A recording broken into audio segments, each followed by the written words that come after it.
Welcome back to the channel. तो आज की वीडियो में मिसलेनियस एक्सरसाइज के जो बाकी क्वेश्चन बचे थे उन्हें हम करेंगे और मैट्रिसेस का चैप्टर आज ख़त्म करेंगे। सो पहला क्वेश्चन ये है सामने एनसीईआरटी की बुक में से, a manufacturer produces 3 products XYZ which he sells in 2 markets. Annual sales are indicated below. ये एनुअल सेल्स है, साल भर में कितने सेल हुई वो फर्स्ट और सेकंड मार्केट में। एक्स वाई और जी कमोडिटी कितने बिके, फर्स्ट में 10,000 2,000 ये सी 18,000 वगैरह। तो हमें पहले निकालना है if unit sale prices of X Y and Z are, ये एक्स का ये है, वाई का ये है और जी का 1 रुपीज़ है रिस्पेक्टिवली। तो फाइंड दी टोटल रिवेन्यू, हमें टोटल रिवेन्यू निकालना है ईच मार्केट का। और सेकंड हमें निकालना है, अगर हमें कॉस्ट दे रखी है 2 रुपीज़ 1 रुपी एंड 50 पैसे, तो हमें ग्रॉस प्रॉफिट्स निकालने हैं। तो हमें सेल्स दे रखी थी, सेल्स को हम मैट्रिक्स में बना के लिख सकते हैं। तो बेसिकली सेल्स को जब हम मैट्रिसेस के फॉर्म में लिखेंगे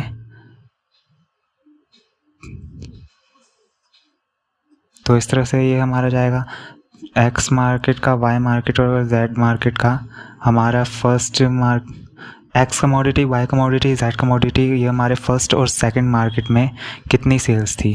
तो इसकी 10,000 थी, 10,000, इसकी 2,000, इसकी 18,000, यहाँ पे 6,000, यहाँ पे 20,000 और यहाँ पे 8,000। तो ये हमारा मैट्रिक्स फॉर्म हो गया सेल्स का। तो फर्स्ट मार्केट में ये हमारी सेल्स थी कमोडिटी की और सेकंड मार्केट में ये हमारी थी। तो हमारे प्राइस वो रिवेन्यू हमारा कितना है, तो सेल प्राइस कितने हैं हमारे कमोडिटी के, एक्स वाई और जी के। तो अगर हमें रिवेन्यू टोटल निकालना है तो नंबर ऑफ कमोडिटी जो सेल हुई है, यहाँ पे 10,000 हुई है, हम इसे मल्टीप्लाई करेंगे उसके सेल प्राइस से, तो हमारा टोटल रिवेन्यू उसका रिवेन्यू निकलेगा कि एक्स का फर्स्ट मार्केट में कितना हुआ है। तो हम बेसिकली मैट्रिक्स को मल्टीप्लाई करेंगे, ये सेल्स फिगर दे रखी है तो हम प्राइस के फिगर से मल्टीप्लाई करेंगे रिवेन्यू के लिए। और प्राइस का फिगर हम मैट्रिक्स उसका कैसे बनाएंगे, उसका एक्स हम रो वाइज डालेंगे, एक्स वाई और जी रो वाइज डालेंगे हम। और एक्स का प्राइस है 2.5, वाई का प्राइस है 1.5 और जी का प्राइस है 1। तो ये हमने रो वाइज क्यों डाली है, यहाँ पे हमारा 2x3 मैट्रिक्स का ऑर्डर हो जाएगा, 2x3 मैट्रिक्स, और यहाँ पे हमारा हो जाएगा 3x1 ऑर्डर का। तो तभी ये मल्टीप्लिकेशन पॉसिबल होगा जब ये कॉलम, ये नंबर ऑफ कॉलम ये नंबर ऑफ रो के बराबर हो। तो ये हमने ये जो 3 कॉलम है यहाँ रोज में डाल दिए, एक्स के प्राइजेस, वाई का प्राइस और जेड का प्राइस। तो इन दोनों मैट्रिसेस का मल्टीप्लिकेशन करेंगे, 10,000 फर्स्ट रो ये कॉलम, फिर सेकंड रो सेकंड कॉलम पे, तो 10,000 2.5, तो ये हमारा आ गया 25,000 प्लस 2,000 1.5, ये हमारा आ गया 3,000 प्लस 18,000 इंटू 1 18,000 और 6,000 2.5, ये हमारा आ गया 15,000, 20,000 1.5 30,000 एंड 8,000 इंटू 1 8,000। तो ये हमारा आ गया 25 प्लस 3 28 28 8 6 36 46,000। तो 15 30 45 45 8, ये हमारा आ गया 53,000। तो ये हमारी सेल्स आ गई। फर्स्ट मार्केट में और सेकंड मार्केट में हमारी टोटल रिवेन्यू कितने हैं, तो इतना हमारा 46,000 रिवेन्यू है और ये 53,000 रुपीज़ रिवेन्यू है। तो ये हमारा फर्स्ट निकल के आ गया जो हमने ए में पूछा था। तो बी में हमसे क्या पूछा है, ग्रॉस प्रॉफिट। ग्रॉस प्रॉफिट क्या होगा हमारा, रिवेन्यू माइनस कॉस्ट। तो हमारे पास रिवेन्यू यहाँ पे है तो कॉस्ट हम निकालते हैं, वही सेल्स फिगर हमारी क्या थी 10,000, 2,000, 18,000, 8,000, 20,000 और 6,000। ये x, ये y की और ये z की मार्केट 1 मार्केट 2 में। अब कोस्ट के लिए इसके कोस्ट हम x का, y का और z का रो वाइज रखेंगे। तो इसकी कोस्ट हमारी क्वेश्चन में दे रखी है 2, 1 और ये 0.5। तो इसका हमें इसे मल्टीप्लाई करेंगे हमारा टोटल कोस्ट आ जाएगी मार्केट में। सो ये सारी कमोडिटी बेचने की जो कोस्ट है, तो 10,000 to 20,000 plus 2 into 1 2,000 plus 18,000 into 0.5 half हो जाएगा 9,000, 6,000 into 2 12,000, 20 into 1 20,000 और 8 into 0.5 4,000 हाफ हो जाएगा 0.5 है। सो हमारी टोटल कॉस्ट आ गई 22 और 9 31,000 और यहाँ 12 20 32 4 36,000। तो हमें निकालना क्या है, प्रॉफिट के लिए हम क्या करेंगे, रिवेन्यू का जो मैट्रिक्स हमारा आया था 46,000 और 53,000, उस मैट्रिक्स को हम माइनस करेंगे। ये वाला हमारा कोस्ट का मैट्रिक्स 31,000 और 36,000 और हमारा ये आ जाएगा प्रॉफिट जो हुआ 46 में से 31 15,000 मार्केट 1 में हमारा प्रॉफिट और 53 में से 36 17,000। That's it. तो ये है हमारा next question. If A and B are square matrices of the same order such that A B हमारा बी ए के बराबर है, ये हमें दे रखा है। देन प्रूव बाय इंडक्शन, हमें प्रूव करना है ए बी बी की पावर बी मैट्रिक्स के पावर ऊपर है n और ये बी एन ए बराबर है, basically left hand side right hand side ये बराबर है, और हमें ये भी प्रूव करना है एट द सेम टाइम बाद में। तो इसे सॉल्व करते हैं, वही प्रिंसिपल ऑफ मैथमेटिकल इंडक्शन से करना है और इस बार तो 2 बार हमें वो करना होगा इस क्वेश्चन में। So let's start. Let first step P and B such that, ये स्टेटमेंट हमें सबसे पहले प्रूव करनी है, A B N equal B N A। तो हमें प्रूव करना है, prove that Pn is true at n equals to 1। So n equals to 1 पे ये true है, तो P equal 1 such that हम n की जगह 1 डाल देंगे, A B 1 B 1 और ये है, तो हमारा आ गया A B equal B A। तो कि ये क्या ये true है, हमें दे रखा है A B equal B A true है। So Pn is true at n equals to 1।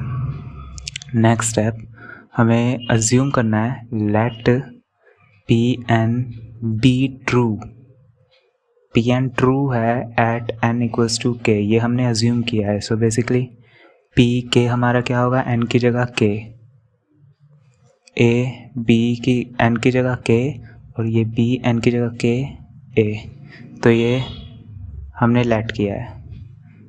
तो आगे prove that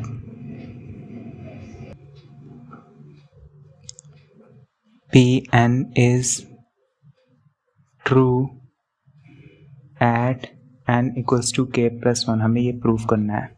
so basically P n की जगह k plus 1 such that A B यहाँ n की जगह k plus 1, ये लेफ्ट हैंड साइड बराबर होनी चाहिए B k plus 1 A इसके बराबर। तो हम लेफ्ट हैंड साइड लेते हैं और सॉल्व करते हैं, कोशिश करते हैं इसे प्रूव करने की। A B k plus 1 को हम लिख सकते हैं A B की पावर k मल्टीप्लाई B क्योंकि इसकी पावर 1 है, multiply same base power add हो जाती है, तो हमने अलग करके स्प्लिट करके लिख दी। सो हम ये देख सकते हैं ए बी के, ये हम यहाँ पे देख सकते हैं ए बी के हमने जो लेट किया था ये बराबर है बी के ए के, तो हम इसे लिख सकते हैं बी की पावर के ए और ये बी मैट्रिक्स बेसिकली। तो अब हम ये भी देख सकते हैं कि हमें बेसिकली प्रूव क्या करना है, बी के प्लस 1 ए, तो हमें बी यहाँ पे लाना होगा। तो क्या हम बी के बी ए लिख सकते हैं मैट्रिक्स को?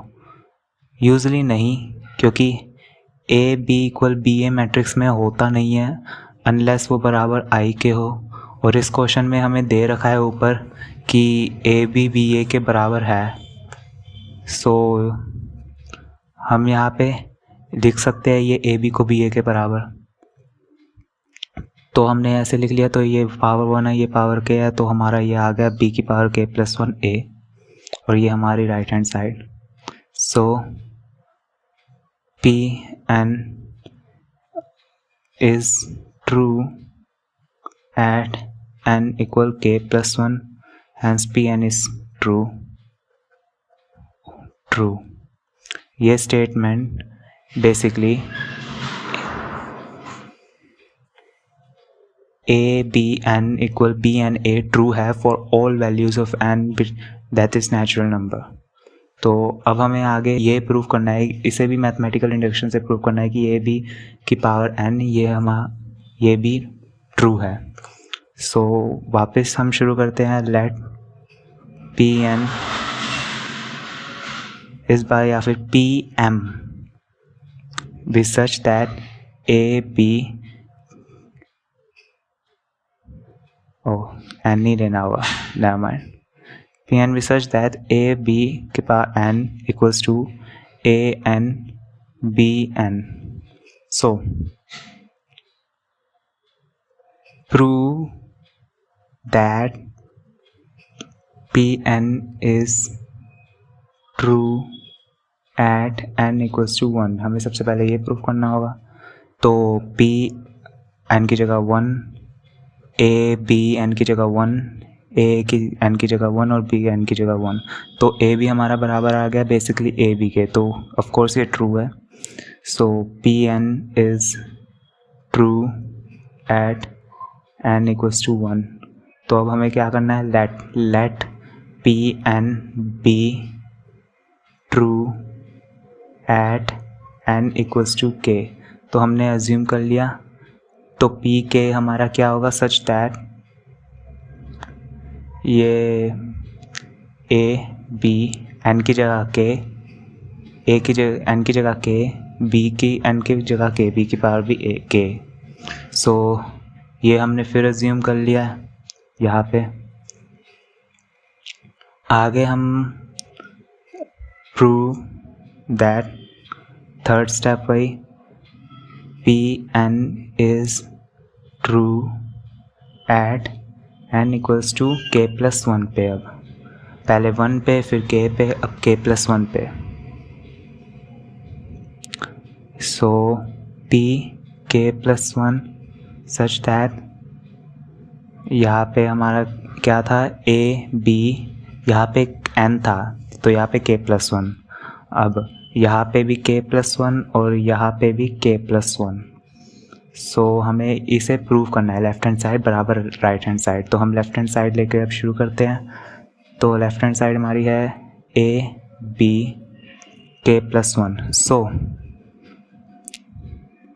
ए बी के प्लस 1 को हम लिख सकते हैं ए बी के और ए बी पावर 1 मल्टीप्लाई में आइए।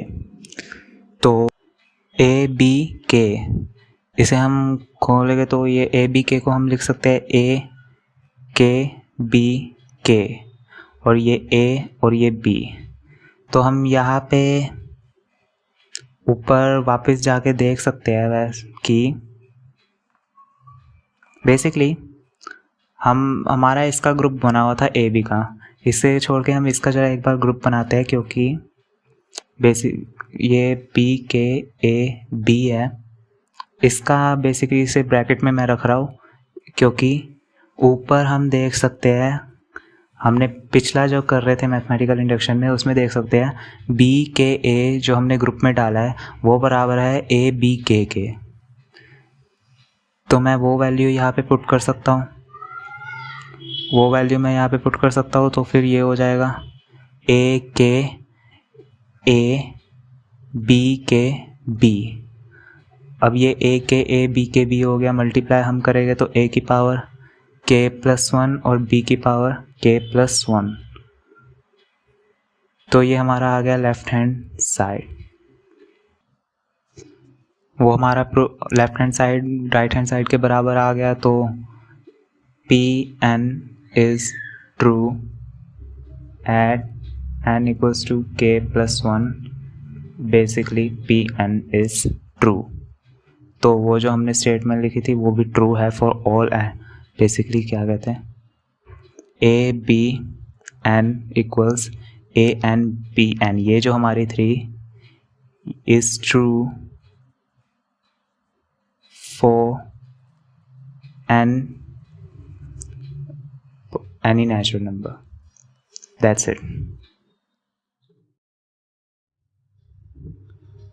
तो ये हमारा नेक्स्ट क्वेश्चन है एक MCQ question. If A matrix हमारा ये है such that A square is equal to I identity matrix, then इन चारों में से कौन सा ऑप्शन करेक्ट है। सो हमें इन्होंने ये दे रखा है एक equation A square equal to I. So A matrix हमें दे रखा है तो A square A into A equal I होता है। सो अल्फ़ा बीटा गामा इनकी वैल्यूज़ है, एलिमेंट्स है ए मैट्रिक्स यहाँ और दूसरा ए मैट्रिक्स यहाँ बराबर है 1 0 0 1। ये identity matrix of order 2।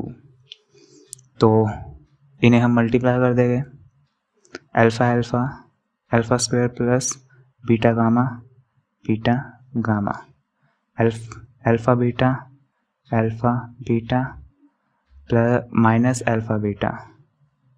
So alpha gamma minus alpha gamma और beta gamma plus alpha square बराबर हमारा 1 0 0 1। यहाँ पे देखें तो ये दोनों कट जाएंगे, ये 0 हो जाएगा 0 0। यहाँ पे बचा है alpha square plus beta gamma और alpha square plus beta gamma equals to 1 0 0 1। By equality of matrices corresponding element same होते हैं तो हम लिख सकते हैं alpha square plus beta gamma equal to 1। या हम ये दोनों वहाँ लेके जाके लिख सकते हैं 1 minus alpha square minus beta gamma equals to 0, जो हमारा थर्ड ऑप्शन है। So C is correct. Next question, if the matrix A is both symmetric and skew symmetric matrix, तो ए मैट्रिक्स हमारा डायगोनल है, जीरो है, square या none of this, तो क्या है। बेसिकली ए मैट्रिक्स हमारा बहुत सिमेट्रिक और स्क्यू सिमेट्रिक है। ए मैट्रिक्स हमारा सिमेट्रिक भी है, बेसिकली ए ट्रांसपोज ए के बराबर आ रहा है और ए ट्रांसपोज ए माइनस ए के बराबर भी आ रहा है। ऐसा कैसे केस में पॉसिबल है, ऐसा तभी पॉसिबल है बेसिकली जब वो ज़ीरो मैट्रिक्स हो, क्योंकि ज़ीरो मैट्रिक्स का ट्रांसपोज हम करेंगे वो वही आएगा और ज़ीरो मैट्रिक्स का ट्रांसपोज करेंगे नेगेटिव वही भी आएगा, क्योंकि माइनस 1 अंदर जाके मल्टीप्लाई कि ज़ीरो से करे ज़ीरो ही होएगा। तो या फिर कोई मैथमेटिकल प्रूफ अगर चाहिए तो ए ट्रांसपोज ए के बराबर है, ए ट्रांसपोज ए माइनस ए के बराबर है। मैं यहाँ पे इससे ए ट्रांसपोज के बजाय लिख सकता हूँ माइनस ए इक्वल्स टू ए आ रहा है। अगर ये बराबर है ये बराबर है तो ये दोनों भी बराबर है। तो अगर ये दोनों बराबर माइनस ए बराबर ए है तो मैं ये माइनस वाला उधर ले जा सकता हूँ, ए प्लस ए इक्वल्स टू 0 और या ओ मैट्रिक्स के केस में ओ नल मैट्रिक्स, तो ये 2a इक्वल टू ओ, तो ए हमारा आ गया ओ, ए हमारा क्या आ गया नल मैट्रिक्स आ गया। तो हमारा बी ऑप्शन करेक्ट है। Next, if A is a square matrix such that A square is equals to A, then हमें ये प्रूव करना है आई प्लस ए का cube minus 7 A is equals to क्या। तो इसे एक्सपेंड करते हैं, i प्लस a का क्यूब माइनस 7a। तो ये हमारा a प्लस बी का स्क्वायर क्या होगा, a प्लस बी का क्यूब हमारा होगा a cube plus b cube plus 3a square b और 3ab square minus 7a। So I cube हम basically i into I identity matrix को कितनी बार मल्टीप्लाई कर लो, i बचा, प्लस a को हम लिख सकते हैं a square a plus 3i into I वही i into a plus 3i into a square हमारा क्या है, a स्क्वायर हमारा a दे रखा है, a माइनस 7a। तो ये हमारा i, a स्क्वायर की जगह हम a डाल सकते हैं, a स्क्वायर की जगह a डाल सकते हैं, a into a plus 3ai की जगह हम लिख सकते हैं 3a, और हम ये 3ai के लिए जगह लिख सकते हैं 3a, आइडेंटिटी मैट्रिक्स मल्टीप्लाई किया a ही रहेगा, माइनस 7a। तो a इंटू a क्या हो गया, a स्क्वायर, और a स्क्वायर हमारा बराबर क्या था, a के, सो a आ गया प्लस 6a हो गया, ये हमारा मिला के माइनस 7a। तो 6a plus a 7a minus 7a cut जाएगा, तो बचा हमारा i। तो हमारा करेक्ट आंसर है 3। तो आज की वीडियो में इतना ही। ये मैट्रिसेस के सारे क्वेश्चंस हमने ख़त्म कर लिए। तो मैट्रिसेस का चैप्टर इस समय ख़त्म। हाँ, कोई और क्वेश्चंस NCERT के बाहर जो हो गए वो उन पे भी मैं वीडियो बनाऊँगा, लेकिन अगली वीडियो में हम शुरुआत करते हैं डिटर्मिनेंट्स के चैप्टर से। That's it, thank you.